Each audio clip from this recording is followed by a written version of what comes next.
Telangana BJP chief దూకుడు పెంచారా? రాష్ట్రంలో కాషాయ పార్టీని అధికారంలోకి తెచ్చేందుకు ఆయన తీవ్రంగా కృషి చేస్తున్నారా? రాష్ట్ర చీఫ్గా బాధ్యతలు తీసుకున్నాక కంటి మీద కునుకు లేకుండా కష్టపడుతున్న బీజేపీ చీఫ్ ఊరూరా కాషాయ జెండా బలోపేతమే టార్గెట్గా ముందుకు వెళుతున్నారా? మరి బీజేపీ చీఫ్కు రాష్ట్ర నేతల నుంచి ఎలాంటి సహకారం దొరుకుతోంది?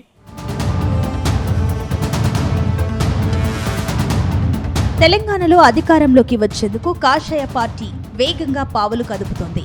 వచ్చే ఎన్నికల్లో కమలం పార్టీ జెండా తెలంగాణలో ఎగరాలని ఆ పార్టీ పెద్దలు ఇప్పటి నుంచే కసరత్తు చేస్తున్నారు. తెలంగాణలో అధికారంలోకి వస్తే దక్షిణ తెలంగాణలో పాగా వేయొచ్చని కమలం పార్టీ పెద్దలు వ్యూహంగా కనిపిస్తుంది. ఈ నేపథ్యంలోనే తెలంగాణ బీజేపీకి కొత్త ప్రెసిడెంట్ను నియమించారు. ఆ పార్టీకి చెందిన సీనియర్ నేత రామచందర్ రావుకు రాష్ట్ర చీఫ్ బాధ్యతలు అప్పగించారు. అయితే రాష్ట్ర చీఫ్గా రంగంలోకి దిగిన రామచందర్ రావు పార్టీ నేతలు ఊహించిన దానికంటే కూడా ఎక్కువగానే కష్టపడుతున్నారు. అన్ని జిల్లాల్లో పర్యటిస్తూ నేతలు కార్యకర్తలను పరుగులు పెట్టిస్తున్నారు. మరోవైపు ఇతర పార్టీల నుంచి నేతలను కాషాయ పార్టీలోకి ఆహ్వానిస్తున్నారు. ఇందులో భాగంగా ఇప్పటికే ఓ మాజీ ఎమ్మెల్యే కమలం పార్టీలోకి జాయిన్ కాగా మరికొందరు నేతలు కూడా కమలం తీర్థం పుచ్చుకునేందుకు రెడీ అయ్యారని ప్రచారం సాగుతోంది.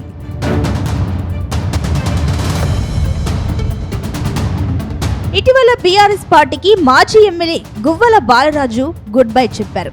అచ్చంపేట నుంచి 2 సార్లు ఎమ్మెల్యేగా గెలిచిన గువ్వల కాషాయ పార్టీలో చేరిపోయారు.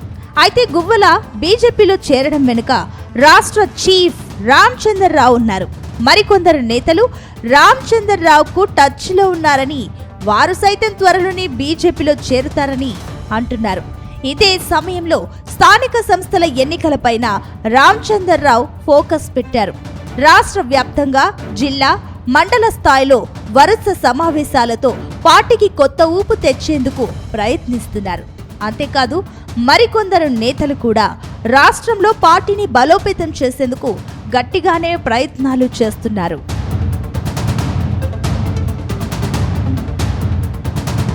క్రమశిక్షణ శిబిరాన్ని ఏర్పాటు చేశారు. ఈ సమావేశంలో రంగారెడ్డి, వికారాబాద్, ఉమ్మడి పాలమూరు జిల్లా నేతలతో రాష్ట్ర బీజేపీ పెద్దలు సమావేశమయ్యారు. ఈ సమావేశంలో నేతలకు పార్టీ పెద్దలు దిశానిర్దేశం చేశారు. ఇంటింటికి బీజేపీ నినాదాన్ని తీసుకువెళ్లాల్సిన ఆవశ్యకతను వివరించారు. అలాగే స్థానిక సంస్థల ఎన్నికల్లో బీజేపీ సత్తా చాటాలని పిలుపునిచ్చారు.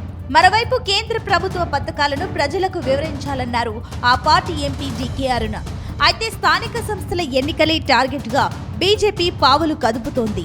బూత్ స్థాయి నుంచి పార్టీని పటిష్టం చేసుకోవడమే కాకుండా ప్రతి ఇంటికి కూడా భారతీయ జనతా పార్టీ కార్యకర్తలందరినీ ఒక దాటిపైకి తీసుకొచ్చి కేంద్ర ప్రభుత్వ పథకాలన్నింటినీ కూడా ఇంటింటికి వెళ్ళి కేంద్ర ప్రభుత్వ పథకాలన్నింటిపైన కూడా అవగాహన కల్పిస్తూ మనం ఇస్తున్నటువంటి పథకాలే కానీ, మనం ఇస్తున్నప్పటికీ కూడా ఈ రాష్ట్ర ప్రభుత్వం అమలు చేయనటువంటి పథకాలే కానీ, ఈరోజు లీఫ్లెట్లతో మీకు అందరికీ కూడా అనేకమైనటువంటి అంశాలతో మీకు అందరికీ కూడా ప్రతి ఒక్కరికి లీఫ్లెట్స్ అందజేసిన మొన్న ఈ మధ్యలో మీ ఇంటికి కూడా జరిగిన.